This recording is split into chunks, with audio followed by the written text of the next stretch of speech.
말씀은 여호수아 20장 1절에서 9절 말씀, 도피성과 복음이라는 제목으로 은혜를 받고자 합니다. 우리가 지금까지 보면은 이스라엘 백성들이 가나안 땅을 들어와가지고 정복을 하고 이제 땅을 분배를 다 했어요. 제일 처음에 유다 지파가 분배받고 그 다음에 요셉 족속의 에브라임과 므낫세가 받고, 그리고 이제 나머지 7지파에 대해서 우리가 이야기해서 구체적으로 어디다 하고 그렇게 이야기하면서 가서 정복해라. 하나님이 주는 것이니까 가서 정복을 해라. 근데 하나님의 이 복은 내가 가만히 있으면 하나님께서 약속하실 저절로 내가 복을 누리는 것이 아니라 내가 가서 목숨 걸고 싸워서 쟁취를 해야 돼요. 그러면 하나님이 이기게 된다는 거죠. 그렇게 해서 이제 땅의 분배가 다 끝났어요. 이제 분배가 다 끝나고 우리 20장에 가서는 뭐냐? 거기에 이제 도피성을 같이 세웁니다. 도피성을. 우리가 이 도피성을, 20장의 도피성을 보면서 하나님이 자기 백성을 어떻게 세밀하게 보호하시는가 하는 것을 알 수가 있어요.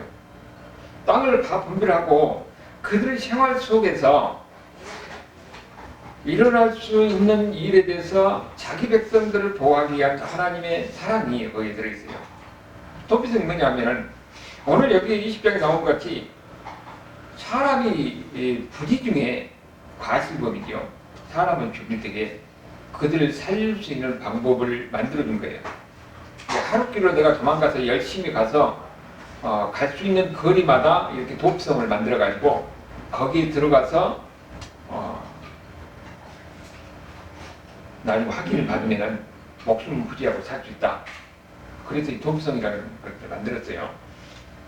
그런데 이게 우리가 이게 도피성이 구약 시대 때는 항상 우리가 성경을 볼 때 어떤 관점에서 봤냐면은 예수님의 관점에서 봐야 된다는 거예요. 구약은 전체적으로 예수님을 이야기하는 것이니까 이것도 모형적으로 예수님에 대한 이야기다 하는 것을 우리가 이해를 하고 이 도피성을 보면은 하나님의 사랑이 어느까지 가는가 하는 것을 우리가 알 수가 있어요. 자, 여기 보면은 도피성 이야기가 나오는데 20장에서 나오는 도피성은 간략하게 이렇게 되어 있어요. 그런데 어디가 잘 나오냐 하면은 민수기 35장에 보면은 이 9절부터 계속 도피성에 관한 이야기가 쭉 나와요. 거기 민수기 35장을 중심으로 보도록 합니다. 자, 35장, 민수기 35장 한번 펴봐요.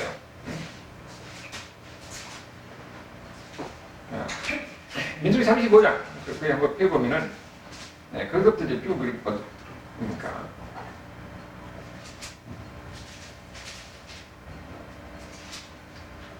우리가 아까 이 여호수아에서는 도피성에 가서 이야기할 때에 부지 중에 사람을 죽인 사람은 그들은 도망해서 살게 한다. 그러면서 이제 그 도피성을 요단 동편의 3개, 요단 서편의 3개, 그래서 6군데 도피성을 세웠더라 하는 이야기가 20장 그 짧은 구절에서 나왔어요. 그러면은 이 부지 중에 사람을 죽인 사람, 그 사람이 그 도피성에 피해가지고 거기서 목숨을 살 수 있도록 했는데, 그러면은 그 사람이 부지 중에 모르고 사람을 죽였는지 알고는 의도적으로 사람을 죽였는지 어떻게 아느냐, 거기에 대해서 판결을 하는 거예요. 그래서 민수기 35장 9절에서 11절을 거기 보면은 이스라엘 자손에게 그게 뭐라고 하냐면은 여기는 지금 이 민수기 35장의 이야기는 아직 가나안 땅에 들어가기 전이잖아요. 너희들이 가나안 땅에 들어가면은 이렇게 도피성을 세우고 또 부지 중에 사람을 죽인 사람을 이렇게 보호하라. 그걸 이야기하는 거예요. 그러니까 9절 11절을 보니까 이미 가나안 땅에서 모세가 이야기를 하죠. 만약 너희가 가나안 땅에 들어가면은, 가나안 땅에 들어가게 되니까 가나안 땅에 들어가면은 너희들 위하여 도피성을 세워서 부지 중에 살인하는 사람이 거리로 피하게 하라. 그렇게 이미 이야기를 했어요. 그러니까 도피성을 세운 목적은, 첫 번째 목적이 뭐라고요? 부지 중에 사람을 죽인 사람을 살리기 위한 그런 목적으로 도피성을 세웠다는 걸 알 수가 있어요. 그리고 12절에 보면은 이는 너희가 복수할 자에게서 도피할 성을 살인자가 회중 앞에 서서 판결을 받기까지 죽지 않게 하려는가 그랬는데 여기에 복수할 자라고 나왔어요. 그런데 우리가 아까 여호수아 20장에서는 피의 보복죄라고 그랬습니다. 이게 복수할 자, 피의 보복자 이게 같은 말인데 이게 뭐냐면은 이 당시에 이스라엘에게는 고엘이라는 이스라엘만의 독특한 제도가 있습니다. 독특한 제도가 있는데 고엘이라는 것이 우리가 세 가지로 이야기할 수가 있어요. 첫 번째는 하나님이 이스라엘 백성들에게 뭐라고 하냐면은 자기 지파별로 땅을 나눠주고 그 지파 안에서도 또 가족별로 땅이 하나님이 다 분배됐어요. 그러니까 땅은 뭐예요? 하나님이 주신 땅이니까 다른 데서 팔 수 없잖아요. 그런데 사람이 살다 보면은 자기 능력이 또 이 능력과 살아가는데 그렇지 않으면 어떻게 됩니까? 먹고 살기 힘드니까 땅을 팔 수가 있어요. 하나님이 자기 가족이 우리 후손 대대로 이렇게 이어질 땅인데 자기 땅이 팔아버렸어요. 그러면은 그 친족이라든지 아니면 가까운 사람, 친족이 돈을 여유가 있는 유력한 사람이 돈을 지불하고 땅을 다시 사올 수가 있는 겁니다. 그렇게 해서 갚아주는 거죠. 그것을 고일이라고 해요. 첫 번째가 있고, 그 다음에 두 번째는 또 개인이 힘들어가지고 다른 사람이 종으로 갈 때, 그러면은 그 가족이나 아니면은 이 친족이 그 돈을 갚아주고 다시 이 종을 사옵니다. 그래서 이제 종에서 해방되는 거죠. 이런 목적으로 그러니까 빚을 갚아주는 거예요. 이것이 고혈이에요. 그렇게 대신 갚아주는 사람이죠. 그게 고혈이에요. 근데 여기에 오늘 보니까 피의 보복자, 복수할 자라고 이렇게 나오잖아요. 이거는 대신 복수해준 사람이에요. 왜냐면 우리 가족 중에 한 사람 누가 죽였다. 그러면 그 가족이 그 사람을 가서 죽일 수 있는 권리가 있는 거예요. 그걸 고혈이라고 합니다. 그렇게 복수할 자, 피의 보복자라고 해요. 근데 부지 중에 사람이 죽였으면 어떻게 됐어요? 그 친족이 와서 그 사람을 쫓아 그 사람을 죽일 수가 있잖아요. 그 사람도 이제 권리가 있으니까. 그러니까 그 사람 지금 어떻게 하라고요? 부지 중에 사람 죽인 사람은 주변에 있는 가까운 성에서 도피성이 제일 가까운 데 가서 막 달려가야 돼요. 그럼 거기에 들어가서 성을 딱 들어가서 그러면 피부복자가 그 사람을 이제 죽일 수가 없는 거예요. 그를 위해서 이 복수할 자로부터 그 보호하기 위해서 여기 이 고엘이라는 제도를 이스라엘의 독특한 그 제도가 있는 겁니다. 그러니까 땅도 대신 갚아주고 몸도 몸값을 지불해서 대신 갚아주고 생명도 대신 복수해 주는 거 대신 갚아주는 거잖아요. 원래는 사람을 죽이면은 그 친족이 죽일 수 있는 권리가 있는 거예요. 권리가. 그래서 잘못해서 죽일 때에 그 사람이 이 도피성에 들어가서 그렇게 살 수가 있는데 문제는 이 사람이 진짜 고의로 사람을 죽였는지 아니면 잘못해서 사람을 죽였는지 알 수가 없잖아요. 그러면 그 사람을 재판을 해야 돼요. 이게 부지 중에 내가 사람을 죽였다.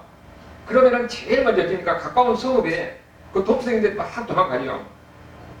그러면 그 성문에 들어가면 성문 안에가 뭐가 있느냐? 그러니까 그 성읍 사람들 자기 성읍 사람이 아닌 사람이 딱 들어오면 너 왜 들어왔어? 라고 물어보지요. 그러면은 내가 부지 중에 사람을 죽였다. 그러면은 그 성문에 들어가면은 이 성문 입구에 이렇게 장로석이 딱 있어요. 이렇게 쭉 양쪽으로.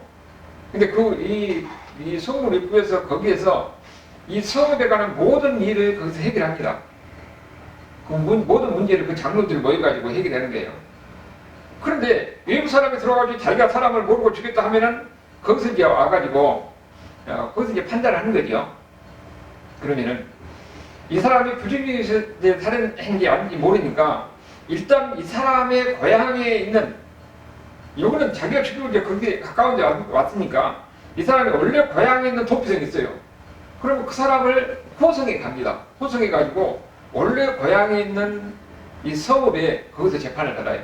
재판을 받아가지고 이 사람이 고의로 사람을 죽였는지 아니면 부주중에 사람을 죽였는지 거기서 판단을 합니다.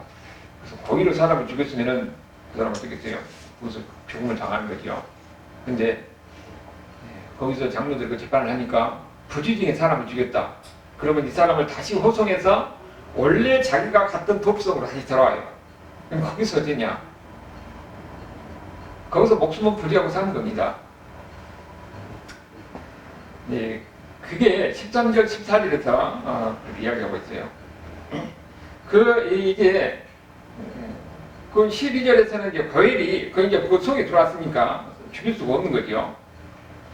그런데 그 성읍이 어디가 가나안 땅 요단 동편에 3개가 있고 요단 서편에 3개가 있고 6성읍이 있더라 하는 것을 우리가 아까 1장에서 여호수아 1장에서 봤죠. 여기서 13절, 14절에서 그랬어요. 요단 서편에 3개, 요단 동편에 3개. 그리고 15절에 보니까 이 6성읍에 이스라엘 자손과 타국인과 그 다음에 뭐라고 하냐면 이스라엘 중에 고르려는 거론자라고 했어요. 그러니까 유대인들, 이스라엘 백성들만이 아니라 타국인도 사람을 부주중에 죽여서 도피성으로 피하면은 그 복수할 권리, 고엘이 와서 죽일 수 없는 거예요. 일단 보혜 있는 겁니다. 그게 이스라엘에 거룩한 모든 사람도 누구들이 그렇게 할 수 있는 이런 권리를 주는 거예요. 그리고 거기에는 이제 이 성경을 이렇게 보면은 참 하나님은 세밀하게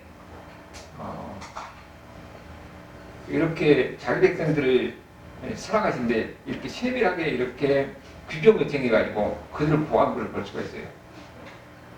여기 보면은 이제 피해자들 가이드도 있잖아요.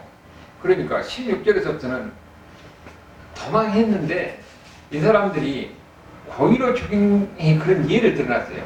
이 사람들은 안 된다는 거예요. 어떤 사람인가 보니까 16절에서는 자유 연장으로 사람을 죽이면 철로 어쩌고 샤비치로 사람을 됐으면 이건 분명히 고의로 죽인 거잖아요. 그런 사람은 반드시 죽이라고 했어요. 이런 사람들은 도피성에 들어간 게 아니에요. 도피성에 들어가서 거기서 죽인 겁니다. 그 다음에 사람을 죽일 만한 돌을 가지고 큰 돌을 갖고 사람을 쳤다. 그러면은 그 사람도 분명히 과실로 죽인 게 아니라 죽이려고 죽인 거예요. 이 사람도 안 돼요. 도피성들은 이 사람도 죽여야 돼요. 그 다음에 18절에 보면 죽일 만한 나무예요. 죽일 무덤을 가지고 큰 나무를 갖고 있는데 쳐버렸으면 어떻겠어요? 변명이 필요 없는 거죠. 이 사람도 그것도 죽은 거예요. 그 다음에 19절에 보니까 피를 보고 가는 자는 그 살인한 자를 자신이 죽일 것이니 그를 만나면 죽일 것이다 그랬지요. 그리고 20절에는 밀쳐서 길을 봐가지고 탁 언덕에서 높은 데서 딱 밀치가 보도록 탁 밀어붙다. 그러면 그 사람도 죽일 의도를 갖고 죽은 거예요. 이 사람도 안 된다는 거지요. 그 다음에 21절에 보니까 아기를 가지고 손으로 주먹으로 쳐가지고 목을 가지고 죽은 거예요. 아기를 가지고 그걸 판단하는 겁니다. 이 사람도 도피성에 와서 변명할 필요가 없어요. 그 사람도 죽는다는 겁니다. 그런데 그 예의가 있어요. 22절부터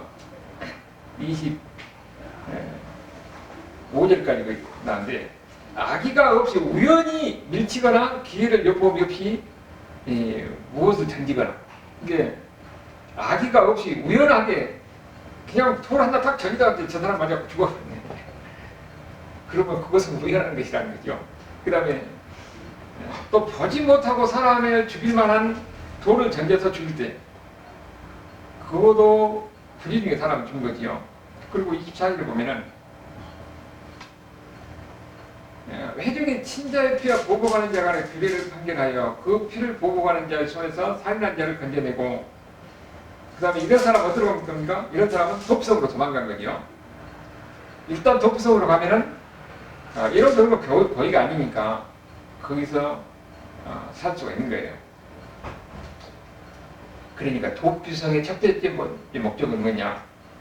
부지 중에 사람을 죽인 사람, 그 사람이 살 수 있는 방도를 만들어준 것이 바로 도피성이에요. 이것이 하나님이 우리를 얼마나 치밀하게 그러니까 하나님은 결과만 가지고 판단하지 않아요. 그 사람의 마음의 동기가 무엇인가 중심을 보신 거예요. 마음의 동기가. 우리가 결과는 사람이니까 실수가 있고 잘못할 수 있는데 문제는 그 마음의 동기예요. 그 사람이 하나님을 사랑하는 사람인지 선한 마음으로 했는지 내가 근데 좋은 의도로 했는데 잘못했을 때 결과를 판단하는 게 아니라 그 마음의 중심 보신 하나님이다 하는 것을 이 도피성 제도를 통해서 고열 제도를 통해서 우리가 알 수 있다는 거죠. 이 고열 제도는 바로 중심을 보는 게 하나님은 원래 그렇게 중심을 보신 하나님이라는 것을 우리에게 보이는 겁니다. 그런데 우리가 항상 대전제가 있어요. 일단 부지 중에 사람을 죽였다 할지라도 그 사람이 사람을 죽인 것은 맞아요. 그래서 성경에서 뭐라고 그랬냐면 출애굽기 21장 12절에 보면 사람을 죽인 자는 반드시 죽이라고 했거든요. 그게 대전제입니다. 그리고 창세기에도 창세기 9장 6절에도 피해는 피라고 했어요. 사람은 하나님의 형상을 닮았는데 그 사람을 죽이면 그 사람은 하나님을 대적하는 게 되는 거예요. 그러니까 거기에는 피해 대가가 있어야 되는 거잖아요. 그러면은 여기 지금 나오는 사람들은 어떻게 됐냐? 이 사람들은 이 부지 중에 죽였다 할지라도 그 사람이 사람을 죽였어요. 그런데 하나님이 그 사람의 생각에서 도피성이 들어갈 수 있는 방도를 만들어 주었는데 25장 끝을 보면 뭐라고 그러냐면은 도피성으로 돌려보낼 것이 오랬죠. 그 사람이 이제 부지 중에 사람 죽였으니까 그는 거룩한 기름 부음을 받은 대제사장이 죽기까지 거기에 구원일 것이다. 그랬어요. 이 사람이 들어가서 도피성에서 사는데 언제까지 산다고요? 대제사장이 죽을 때까지 가 있어야 돼요. 그 도피성이 못 나옵니다. 그러니까 26절 18절 이야기는 만약에 그 사람이 도피성에 나오면은 고엘 아까 피해 보복자 복수할 수 있는 권리를 가진 사람 그 사람 죽일 수가 있으니까 그 죽인다고 했잖아요. 나오면 죽인다고 26절 28절까지 이야기가. 그러면은 이 사람은 어떻게 됩니까? 그 도피성에 들어가서 못 나와요. 거기서 평생 살아야 돼. 그러니까 그 도피성이 뭐냐면은 거기가 레인들의 성읍이거든요. 그러면 그 사람은 그 레인들에게 하늘의 일을 하면서 도와주면서 얻어먹고 살아야 돼요. 자기 고향은 따로 있어요. 자기 고향에서 떠나서 거기에서 고향을 떠난 그야말로 가인이 고향을 떠나서 우리 방황하는 것 같이 고향을 떠나서 거기에서 이렇게 살아야 되는 겁니다. 남에서 좀 얻어먹으면서 살아야 돼요. 근데 그 사람이 어떻게 해요? 창살 없는 감옥과 같은 삶이다 하는 거예요. 근데 그게 유일한 희망은 뭐냐? 유일한 희망은 나올 수 있는 것은 둘 중에 하나예요. 자기가 죽어서 나와야 돼요. 그러니까 자기가 죽어서 안 나오면 어떻게 됩니까? 거기 아까 25장 끝에 보니까 대제사장이 죽어야 됩니다. 대제사장이 죽으면 자기가 나올 수가 있는 거예요. 근데 만약에 대제사장이 자기보다 나이가 젊은 사람이 어떻게 됩니까? 그 사람은 자기가 먼저 죽으니까 그 희망이 없잖아요. 근데 대제사장이 나이가 늙으면은 그 사람이 죽은 날만 기다리는 겁니다. 그러니까 이게 뭐냐면은 대제사장이 죽었다는 소리는 자기에게 기쁨의 소식이에요. 왜냐하면 자기가 거기서 해방적으로 사니까. 그러니까 그 사람들은 뭘 바라보고 삽니까? 대제사장이 죽었다는 소리만 바라보고 사는 거예요. 그러니까 대제사장이 죽는 것이 그 사람에게는 복음입니다. 그게 기쁨이에요.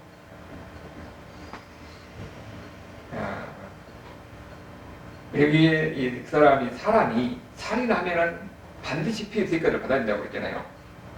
그런데 부지 중에 죽은 사람이 살 수 있는 방법을 도피성을 만들어서 거기서 살게 하는 거예요. 그런데 그에게는 유일한 희망은 대제사장이 죽는 것이라고 했어요.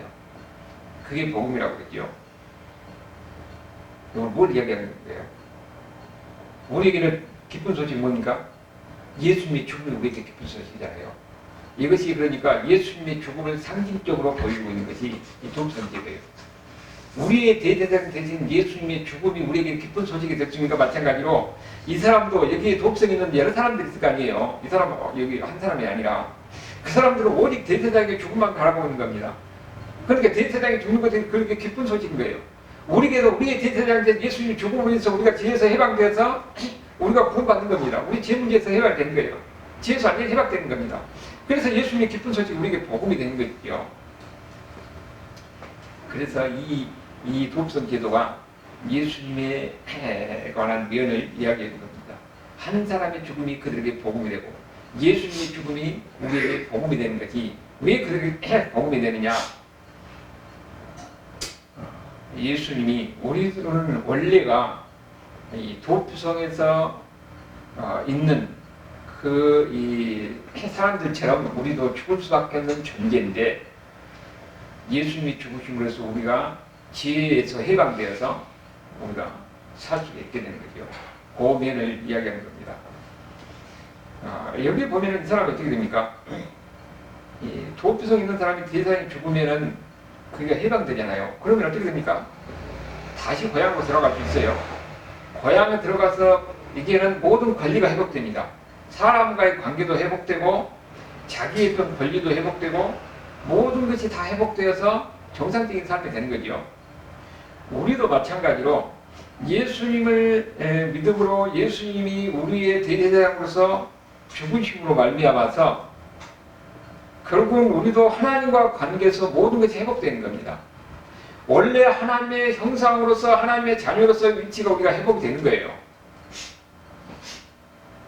모든 것이 하나님과 관계에서 모든 것이 회복되는 건데 이 대제사장이 회복되는 그 관계가 예수님 안에서 우리가 이 하나님과 관계에서 회복되는 모든 면을 그대로 보여주고 있는 겁니다. 그 상징적인 면이 있기 때문에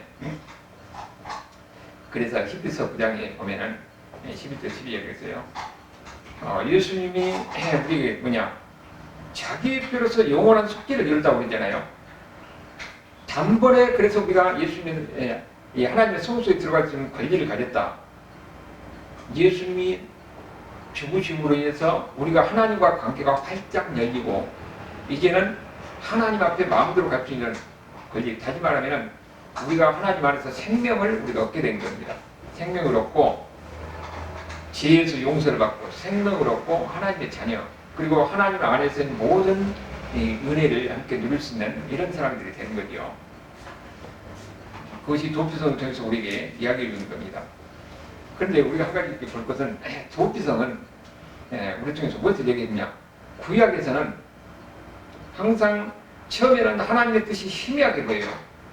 그러다가 구약의 후반으로 갈수록 점점 명확히 들어다가 신약을 통해서 하나님의 뜻이 분명하게 보이는 거잖아요. 이 도피성을 통해서도 구약에서 하나님의 뜻이 희미하게 보이다가 예수님을 통해서 그 도피성의 본래 의미가 무엇인가를 우리에게 명확히 가르쳐 준 거죠. 바로 우리가 예수님 안에서 예수님이 죽으심으로써 우리가 모든 지혜에 올면서 벗어나서 해방이 되고 하나님의 자녀로서의 원래 지혜가 회복이 되고 그 안에서 모든 자유와 이런 기쁨을 누릴 수 있는 이런 완전히 새로운 지혜를 우리가 누리게 된다 하는 것을 우리에게 보여준 겁니다. 우리는 바로 이런 은혜 가운데 사는 사람이라는 거예요.